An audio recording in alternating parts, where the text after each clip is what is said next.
This is Douglas Mawson. In 1912, he led a three-party group expedition with Xavier Mertz and Belgrave Ninnis. They set out to make journey in the coastlines of Antarctica. The purpose of their expedition was to conduct scientific research and land discovery. The group was fully prepared to this trip. They carefully planned out everything and they had high hopes that they will succeed. Unfortunately, the expedition didn't go as planned.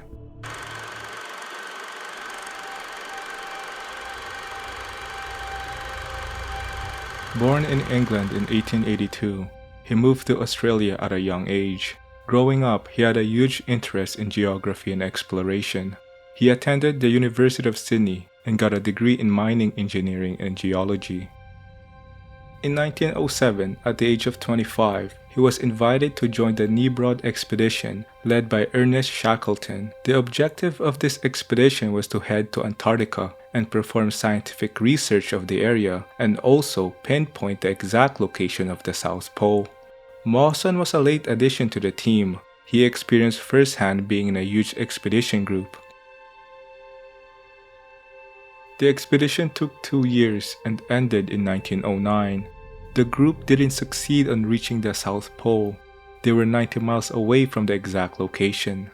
Even though they failed their main objective, the experience Mawson gained motivated him to lead his own future expedition in Antarctica. Money was a huge issue since this would require a huge amount of resources, but somehow he pulled it off. He received multiple supports from various businessmen with interest in mining, and he even convinced the Australian government to fund his expedition. They set sail from Hobart, Australia and reached Cape Denison. They quickly discovered that their chosen location was extremely windy, and it took them a while to build their main camp. After they were done setting up, Mawson divided the group into 5 teams to conduct research. Team 1 will go south, towards the magnetic pole. The second team will head west.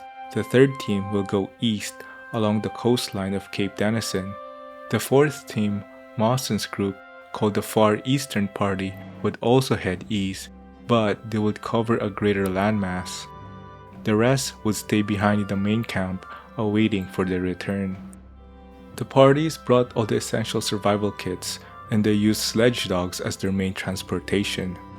Mawson selected 2 companions to come with him, Lieutenant Belgrave Ninnis and Xavier Mertz. The plan was for all parties to return in the main camp before January 8, 1913. A ship will then pick them up and bring them home back to Australia. The 3 men left on November 10, 1912. They took 17 dogs, 3 sledges, and 1,700 pounds of food. They also brought along survival gears and scientific instruments. Rations were equally distributed among the 3 sledges. The first few days, the weather was clear, with minimal winds. Everything was going well, and they were confident that they will get back in one piece. In the second week, the strong weather started to show. The wind averaged 50 miles per hour, and they had to battle through the strong blizzard. The group pushed on, and they safely crossed 2 large glaciers. It was a huge challenge, but a couple of dogs didn't make it. One died from exhaustion, and the other suffered from multiple broken bones. They had some close calls during their journey. Mawson slipped into a crevasse. Luckily, he didn't fall all the way down. Mertz got really sick, and they had to stop and rest for a couple of days. Ninnis suffered from snow blindness and developed frostbite on one of his fingertips. By December 13, 1912, Mawson rearranged the items on the 3 sledges. He moved most of the food to Ninnis' sledge as he felt that it has plenty of space. The next day, Mawson conducted some measurement to determine their exact location in the map. While doing his calculation, Ninnis skied ahead of them just to check the nearby surrounding. After a few minutes, Ninnis held one of his ski up, indicating that he had encountered a crevasse. Mawson noticed this, and he told Ninnis to return to the tent. Several minutes later, Mawson looked around to check where Ninnis is since he still hasn't returned. Mawson alerted Mertz and the two started shouting his name. They searched around the area and heard the sound of a dog whimpering. They followed the sound and came across a ledge. There they saw two dogs that were badly injured. Below the ledge it was complete darkness. They figured that it was the walls of the crevasse. Ninnis had 6 dogs altogether with him, so the other 4 may have fallen into the deep end. Mawson and Mert shouted his name for hours, hoping for a response, but they heard nothing, just echoes of their voices. They grabbed a fish line to determine the depth. They discovered it was 150 feet deep, and it's too dangerous to rappel down and physically get him. Eventually, they accepted that he's dead. They took a moment and read a burial service for him. In Mert's diary, he wrote, "We could do nothing. We were standing helplessly next to a friend's grave. My best friend of the whole expedition."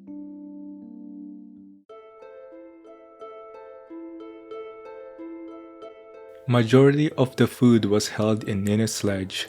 Now that it's gone, they are desperate. They still have essential equipment to set up a tent. However, their food was limited and would only last them for a week. They had 2 options. One is to keep going east and head to the nearest coast where they would hunt seals for food. The second option is to turn around and go back to their main base and hope that the foods they have are enough. At the end, they decided to take the second option. They thought it was too risky to keep going east, since there is no guarantee that there will be any seals for them to hunt and eat. They only have 6 dogs remaining, 2 sledges and limited supplies. Mawson also abandoned some scientific instruments and any non-essential items. He needed to do this to reduce the weight so they can move faster. Days through the journey, they suffered from the freezing temperature, and the blizzard hindered their progress. After their food ran out, they had to resort to eating dog meat. Both decided to kill the weakest dog and cook it. The 2 ate the liver as well as the meat, but Mertz ate a lot more liver because the meat were a bit too tough for him. This was a crucial mistake. At that time, they didn't know that husky liver contains extremely high amount of vitamin A, and eating too much of this is toxic. Mertz experienced stomach pain, headache, vomiting, all symptoms of an excess of vitamin A. Mertz also suffered from periodic rage. For instance, one moment he's calm and everything seemed normal. Then out of nowhere, he would attack Mawson from behind. In response, Mawson had to wrestle him just so he could control and subdue him. This happened multiple times. On January 7, 1913, Mertz lost the will to move. He stayed in one spot and remained in his sleeping bag. Mawson placed him on the sledge and covered him with a blanket. With no more dogs to pull the sledge, he set up camp since he didn't want to waste energy pulling the sledge by himself. He also wanted Mertz to rest so he can have the energy to travel. Unfortunately, Mertz didn't wake up. Mawson checked on him and he wasn't responding. Mertz died that morning.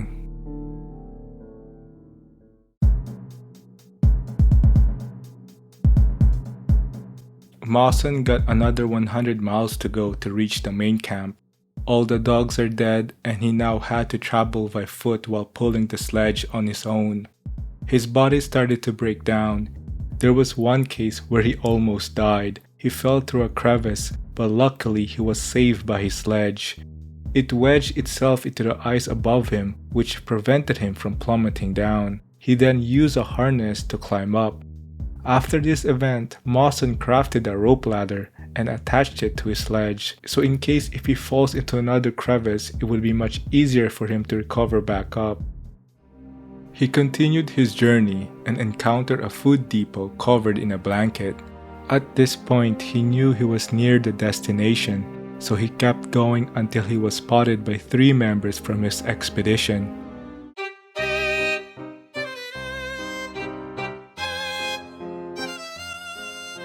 He finally arrived at the main camp on February 8, 1913. There were only 6 men remaining. The rest were picked up by the ship to return to Australia.